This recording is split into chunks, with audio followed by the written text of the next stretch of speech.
In 1943, the Ministry of Food issued Form F.460, the license a family needed to kill one pig in their backyard. They said it was for hygiene. Your grandmother kept the salt crock under the kitchen table anyway.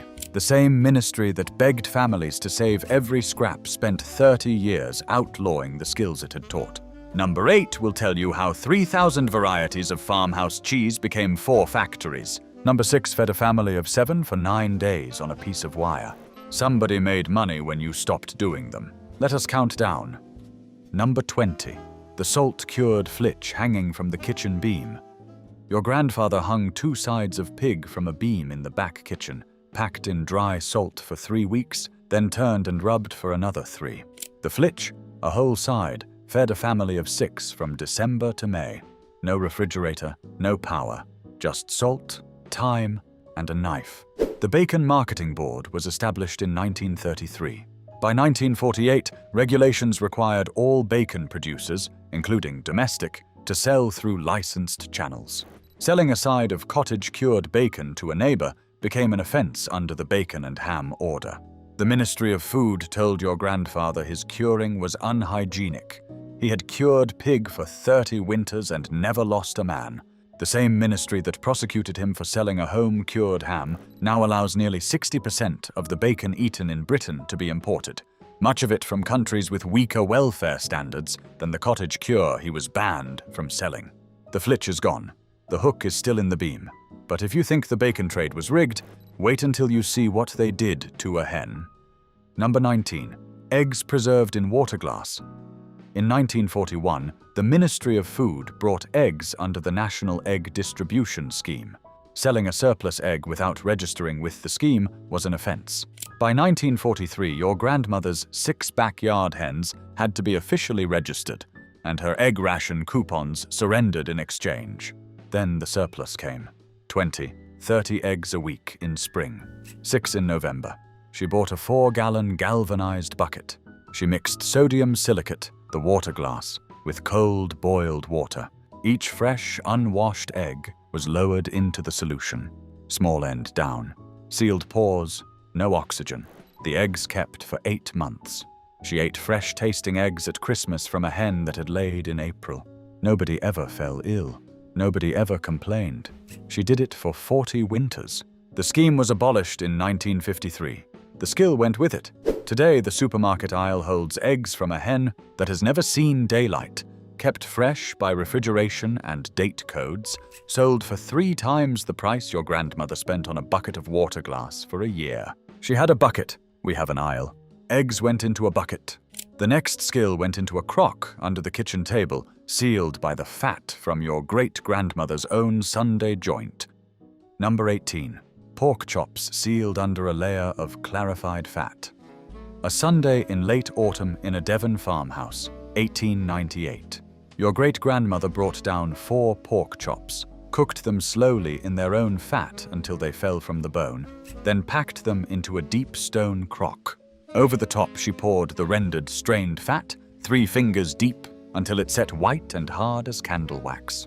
That crock sat in the cold larder until February. The Ministry of Food's own wartime leaflet, issued in 1942, recommended this exact practice. Cook the meat, cover entirely with fat. Keep up to 6 weeks. The leaflet was reprinted 4 times during the war.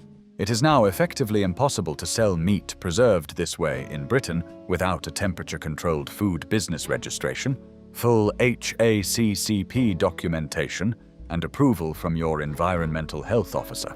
The state that taught your great-grandmother to do it has criminalized her doing it for anyone else. The fat sealed the meat. The cold sealed the larder. The crock sealed the lid. 3 seals, and not a refrigerator in sight. She knew this. The crock held 1 family's pork.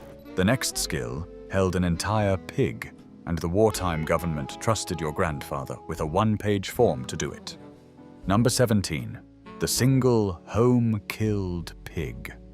Today, slaughtering a single pig in your own back garden for your own family requires a welfare of animals at the time of killing license, a registered stunning device, attendance at an FSA-approved training course. and adherence to TSE and animal byproduct regulations. The current guidance from the Food Standards Agency runs to over 50 pages. In 1943, your grandfather filled in Form F.460, one side of paper. The license was free.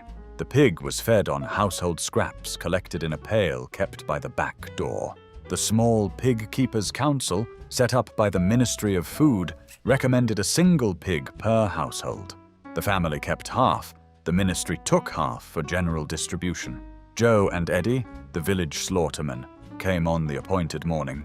The pig was bled, scalded, and butchered in a backyard before lunch. The cured sides were hung in the salt store within 24 hours. A wartime government facing the threat of starvation by U-boat trusted your grandfather to feed his own family with his own hands. The peacetime government does not.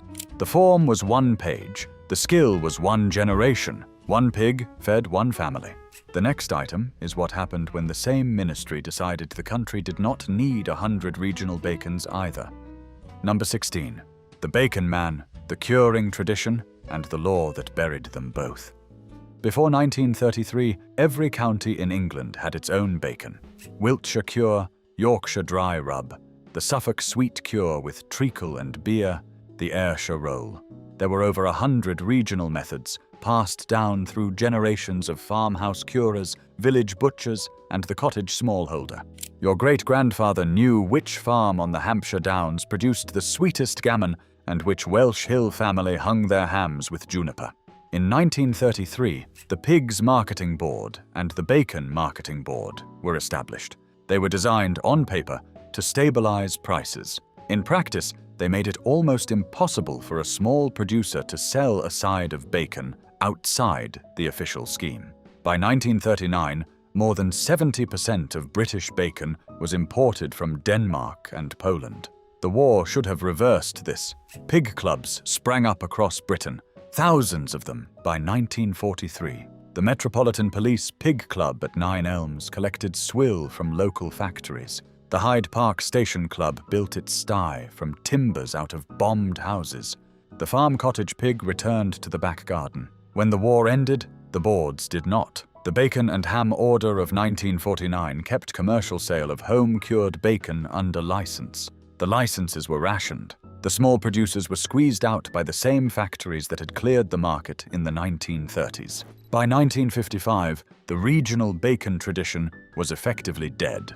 Today, a single Danish cooperative supplies more bacon to the British supermarket shelf than the entire farmhouse curing tradition of England, Scotland, and Wales combined. The price has tripled in real terms since 1945. The flavor is one flavor. 100 cures became one. That was not an accident. That was a policy. And the policy is still in force. Bacon was the cure the ministry buried. Fish was the cure they let the cottages keep, until the cottages could no longer afford the paperwork. Number 15. Smoking herring above the range. In a Banffshire fishing cottage in 1908, your great-grandmother would gut and split fresh herring from the morning's landing, salt them for 6 hours, then hang them on wire frames above the kitchen range. The range burned peat and oak shavings. 48 hours of cool smoke. The fish came down brown, firm, and good for 8 weeks in the cold press. The skill had been in the Bucky cottages for 3 centuries. It supplied the family through the lean months when the boats did not go out. Today, hot smoking or cold smoking fish at home for sale requires food business registration, a written HACCP plan, formal temperature logging, and a smokehouse approved by the local authority. A cottage smokery cannot meet the cost of compliance. The Bucky kipper, the Loch Fyne kipper, the Yarmouth bloater, once made in hundreds of cottages along the coast, are now produced by 4 or 5 industrial smokehouses in the United Kingdom. She did it for 40 years above her own range. Nobody got ill, nobody complained, and the cottages are still there. The wireframes came down when the law went up. Now we come to the skill the ministry actually printed in its own leaflets. Number 14. Bottling fruit in Kilner jars without sugar.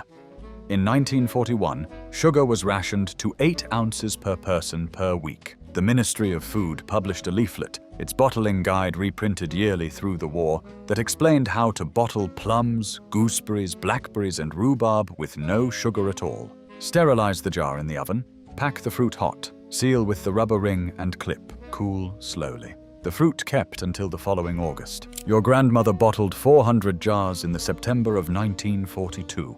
The current Food Standards Agency guidance is to avoid home-bottled fruit and vegetables unless processed in a pressure canner, citing botulism risk. The pressure canner is not commonly sold in British shops. The skill, once printed on a government pamphlet and posted to every household, has been removed from school curriculums, training college syllabuses, and home economics textbooks. The risk was managed in 1942 by boiling the jar. It is now managed by buying a tin from a supermarket. Boiled in 1942 by a leaflet from the ministry.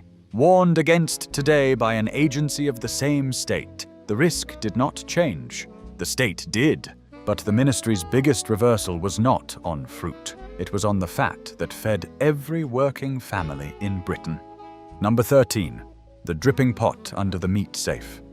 In a Yorkshire pit village in 1894, the Sunday joint was the center of the working week. Your great-great-grandfather brought home a 4-pound piece of beef on a Saturday afternoon. The joint went into the oven on a deep tin. Beneath the rack, a slice of bread caught the brown drippings. By Sunday evening, your great-great-grandmother had poured half a pint of clean, pale beef fat into a brown earthenware dripping pot, strained through muslin once cool, lid pressed down. The pot sat in the cold pantry, waiting. Monday, fried bread for the children. Tuesday, pastry for a pie. Wednesday, toast under the grill. Thursday, onions softened for soup. The pot was empty by Saturday, refilled on Sunday. The Ministry of Food's wartime leaflets, 40 years later, would praise dripping as an indispensable fat. Cooking fats became rationed at 2 ounces per person per week. Home-rendered dripping was free of ration. By the 1980s, the same government's dietary committee had reclassified saturated animal fat as a public health risk. The dripping pot was quietly retired from the British kitchen. A modern half-pound costs almost £4 at the supermarket counter, sold as a chef's premium.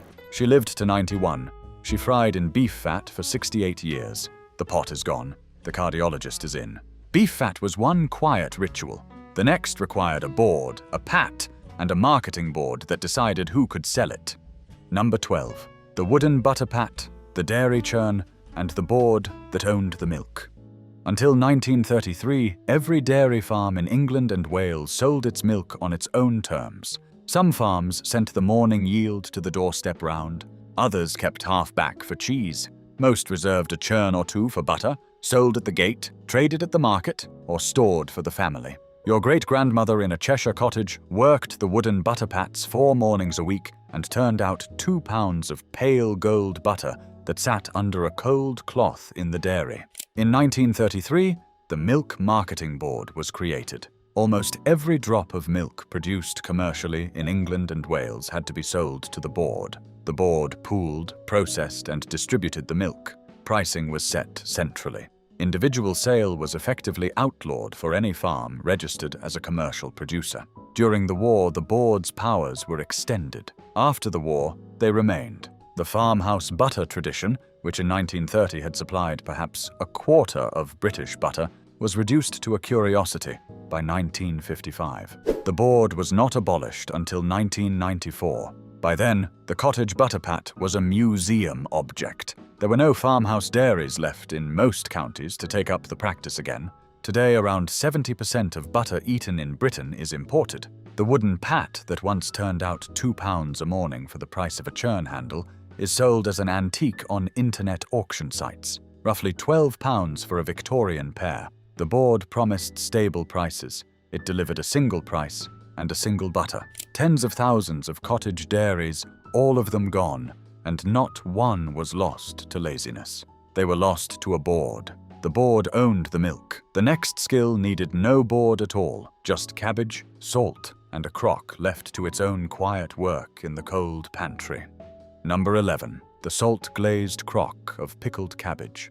In a Rhondda Valley cottage in 1882, your great-great-grandmother shredded a winter's worth of green cabbage in October. 2 pounds of cabbage to 1 ounce of salt, pressed into a 4-gallon salt-glazed stoneware crock, weighted with a scrubbed stone, covered with a cloth, left in the cold pantry for 6 weeks. The brine bubbled, the cabbage went sharp and pale. The crock fed the miner and his 5 children through January, February, March. Modern research published in the Journal of Applied Microbiology has confirmed that fermented cabbage is one of the densest known sources of beneficial lactobacillus bacteria, with concentrations far higher than any commercial probiotic supplement on the shelf. Traditional vegetable fermentation has been practiced in Northern Europe for at least 2,000 years. Modern food hygiene advice for British home cooks warns of the risks of lacto-fermentation without temperature control. 2,000 years of practice, no recorded outbreak, 1 Rhondda grandmother, 5 healthy children,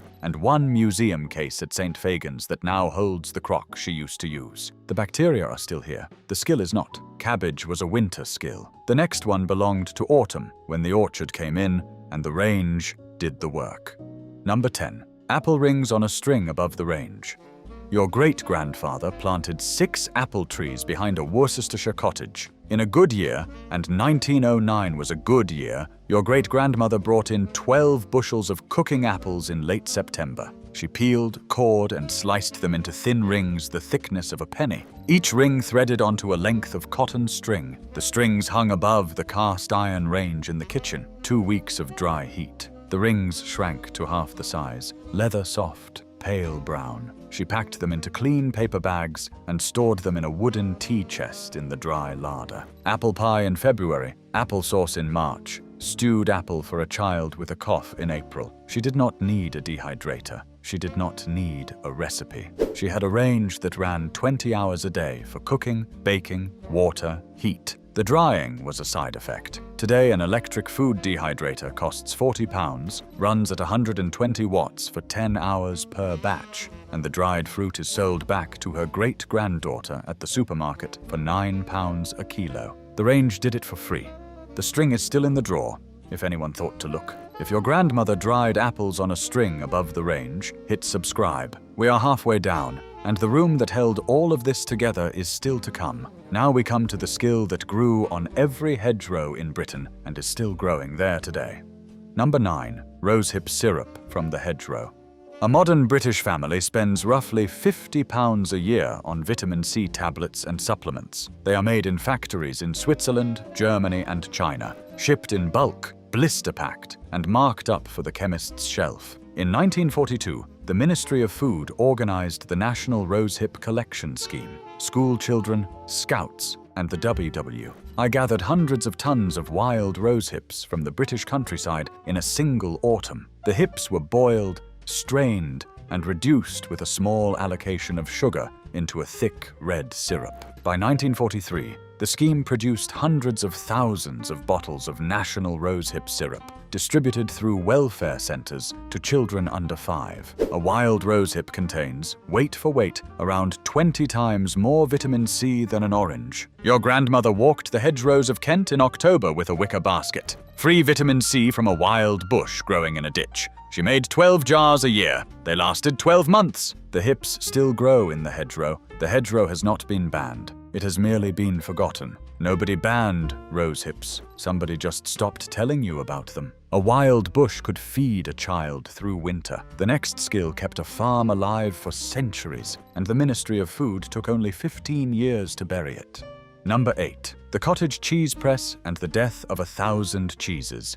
At the start of the 20th century, the British Isles produced more than 700 distinct varieties of cheese. Each county had its own. Each parish often had its own. The Cheshire farmhouse cheddar of one farm tasted different from the cheese of the farm 3 fields east. Lancashire crumbly, single Gloucester, Caerphilly from the Welsh valleys, Wensleydale from a single dale, Stilton from 3 villages. The cheese press, a heavy wooden screw frame with a stone weight, sat in nearly every farmhouse dairy in Britain. The press was the preservation tool. Pressure expelled the whey. Salt and rind protected the curd. A wheel of farmhouse cheese kept for 12 to 18 months in a cold cellar. In 1933, the Milk Marketing Board was created. In 1939, the Ministry of Food ordered that nearly all milk be diverted to a standardized wartime cheese called government cheddar, also known as national cheese. The government cheddar specification dominated commercial production.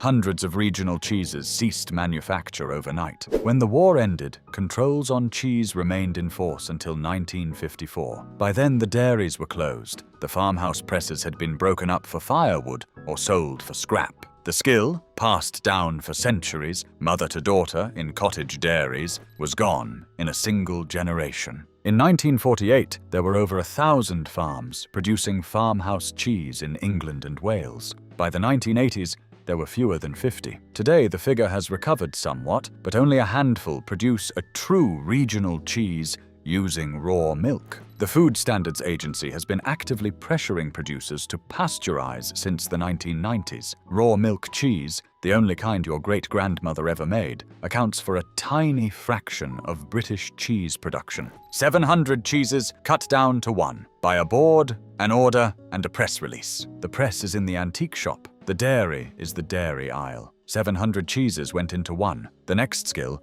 kept a whole street eating from a single dresser shelf.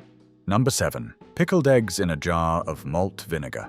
The dresser shelf of a Lancashire cottage in 1936 held a row of glass jars filled with hard-boiled eggs submerged in boiled malt vinegar and pickling spice. Your grandmother kept 12 hens behind the back kitchen. The eggs lasted 6 months. She traded them with the neighbor for a pound of cheese, with the butcher for a quarter of sausage, with the chemist's wife for a small bottle of cough syrup. There was no money in it. There was a shared larder of 7 cottages on her street. In 1942, the Ministry of Food brought every egg in Britain under the National Egg Distribution Scheme. The Eggs Control Order made it an offense to sell a single egg outside the official allocation. 6 of her hens were registered. 6 were not. The pickling jars kept the surplus quiet. The order was repealed in 1953. By then, the corner trade had stopped. The neighbors had moved on. The dresser shelf held tinned peas. A modern jar of pickled eggs costs £4.50 in a delicatessen. The eggs from a battery farm. She had a jar. She had vinegar. She had a network. 2 of those things are still available at the supermarket. The third is not. Eggs were preserved indoors. The next skill came from the hedgerow with a piece of wire. Number 6. Potted rabbit sealed in muslin. Your grandfather set 6 snares in the hedgerow on a Saturday in March 1944. By Sunday morning, 4 rabbits hung head down in the cold porch. Skinned, gutted, jointed, the flesh went into a brown earthenware pot with carrots, an onion, a stock of herbs, and a half pint of cider. Lid on. 3 hours in the bread oven. Cooled. The pot lifted to the cold pantry. A square of clean muslin pressed over the top, sealed with melted mutton fat. Rabbit on Tuesday. Rabbit on Thursday. Rabbit pie on Sunday. Rabbit was never rationed. The Ministry of Food actively encouraged it. The famous Henrian poster of 1941 showed a smiling family eating rabbit. Ministry pamphlets estimated that backyard rabbits could supply a meaningful portion of a family's meat ration. Today, the average British household eats rabbit only rarely. The skill of preserving it has gone with the practice. The cold pantry, the earthenware pot, the bread oven, the snare, all gone. He set 6 snares. He fed 7 people for 9 days. The total cost was the price of the wire. The hedgerow fed the family. The harbour fed the whole row of cottages, and your great-grandmother only paid 6pence for the bucket. Number 5. Fish paste sealed in a glass pot. A modern British family spends a small fortune over a year on small jars of fish paste, anchovy, sardine, salmon, bought in 75-gram pots at the supermarket. The fish is industrially landed, pressure-cooked, emulsified, preservatized, and sold at a steep markup per kilo. In a Yarmouth fisherman's cottage in 1906, your great-grandmother bought a bucket of fresh herring from the harbour at 6pence for 2 dozen, steamed, filleted, pounded with butter, anchovy essence, and a pinch of mace into a smooth paste, pressed into small glass pots, sealed with a ½ inch of clarified butter on top. The pots sat in the cold pantry for 8 to 10 weeks. Spread on toast for breakfast, sandwiches for the school children, A potted spread on a winter tea time plate. She paid sixpence and made enough to feed 9 people for a fortnight. Selling potted fish today requires a registered food premises, scheduled pathogen testing, formal labeling under the Food Information Regulations, and registration as a food business operator. The cottage paste is now uneconomic to produce and impossible to sell informally. Sixpence for the bucket. 2 weeks of food for 9. Today, the paperwork to sell that paste at the gate would cost more than the herring ever did. Fish paste was a cottage trade. The next skill was a wartime triumph. Then it became a magistrate's case. Number 4. The jar of jam at the front gate. Throughout the war, the Ministry of Food worked closely with the Women's Institute. W. Preservation Centers, thousands of them by 1943, received special sugar allocations outside the ration to convert hedgerow and orchard fruit into jam. In a single year, the WI centers produced over 1,600 tons of jam from fruit that would otherwise have rotted on the bush. The ministry praised the work in pamphlets, on the wireless, in the newspapers. The arrangement was permitted under a wartime exemption. The exemption ended. In 1955, the Food and Drugs Act required that any food prepared for sale be produced in registered premises and labeled to specific standards. The kitchen table was not a registered premises. The handwritten label on a Kilner jar was not compliant. The grandmother who sold a jar of damson jam at her front gate for 10 pence to her neighbor was, in the strict letter of the law, committing an offense. By the 1970s, prosecutions had begun. A village grandmother charged for selling unlabeled marmalade from a stall outside her own cottage made the local papers. The case was dropped. The headline traveled. Gate sales of jam, chutney, pickles and preserves quietly stopped across England within a decade. Today, to sell a single jar of homemade jam at a village fete, the seller must register with Environmental Health, conduct a food safety assessment, follow allergen labeling under the Food Information Regulations 2014, and submit to inspection. Many WIs have abandoned jam sales for this reason. The jam that fed the nation through the war became a regulatory problem in peacetime. The damson tree still drops its fruit on the lawn. The fruit still rots. The grandmother has stopped making the jam because there is no one to give it to and no easy way to sell it. A jar, a neighbor, a coin, now a form. That is how it became illegal. The jam was made on the kitchen table. The next skill was not made anywhere at all. It was buried in the field behind the cottage and dug up in March. Number 3. The earthen clamp in the kitchen garden. In a Cotswold field in 1620, your ancestor dug a shallow pit, lined it with clean straw, and tipped in 3 sacks of carrots, parsnips, and swedes from the autumn harvest. A second layer of straw was laid on top, then a thick mound of earth, packed down hard, with a small ventilation chimney of bracken at the apex. The clamp stood through the winter. The roots came out in March as crisp as the day they were lifted. There was no electricity, no refrigerator, there was earth, there was straw, there was the cold of November and the warmth of the deep soil. The clamp held a steady 4 degrees centigrade through the worst of winter. The skill survived in farming families well into the 20th century. The kitchen garden of a 1947 Yorkshire cottage held 2 clamps, one for carrots, one for potatoes. They fed the family from October to May. The clamp does not appear in any modern British gardening book under the heading of winter food storage. The Ministry of Food's own Dig for Victory leaflets, which kept the practice alive through the war, were withdrawn from circulation after rationing ended. Modern advice is to use a freezer, costing the average household roughly £85 a year in electricity. The earth was free, the straw was free, the cold was free. 3 things, 400 years. The clamp kept the carrots, the bee skep kept the honey, and what your great-grandfather did with that honey kept the family in wine for a decade. Number 2. Mead, elderflower wine, and the honey jar. In a Welsh Valley cottage in 1932, your great-grandfather kept 3 skeps of bees in the orchard. The honey came down in late September, £23 in a good year. Half went into sealed earthenware crocks for the table. The other half went into a stone demijohn with rainwater, lemon peel, and a sprig of rosemary. 6 months later, it was mead, a sweet, golden 16% wine that kept for a decade in a corked bottle. A separate demijohn held elderflower wine, made from blossoms gathered on the lanes in June. Another held damson wine. Another parsnip wine from the kitchen garden in November. 5 wines a year, all preserved, all stored in a cold pantry. None requiring sugar from the ration. None costing more than the cost of a cork. Home production for your own use remains legal, but sharing a bottle with a neighbor in exchange for a tin of biscuits crosses into unlicensed sale, punishable under modern excise law by fines running into the tens of thousands of pounds. The Ministry of Food's wartime tolerance of country wines disappeared with the post-war excise reforms. He drank mead older than his children. The skep is silent. The demijohn is dust. The bees are gone with the orchard, and the orchard is gone with the field. 20 skills, 20 losses, and one room held them all together. We have been counting them down. We never noticed when the room itself disappeared.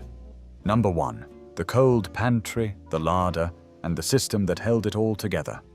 This is not a skill. It is the room that made every other skill on this list possible. Every cottage and most terraced houses built in Britain before 1965 had a cold pantry. The Highland Croft, the Welsh Hill Farm, the Lancashire Terrace, the Devon Cobb Cottage, all of them had the same room. It stood on the north or east wall of the kitchen.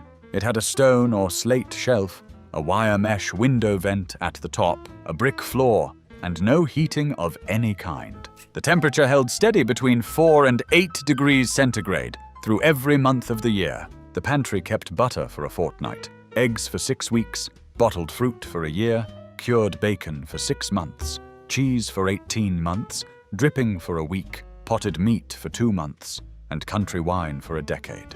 Without it, every other skill on this list collapses. In 1961, the government commissioned a review of British housing standards. The result was the Parker-Morris Standards, adopted by most councils between 1965 and 1980 and applied to all new social housing. The standards prioritized central heating, indoor plumbing, and what was called modern convenience. The cold pantry was not listed as a required room. By the late 1970s, almost no new British home was built with one.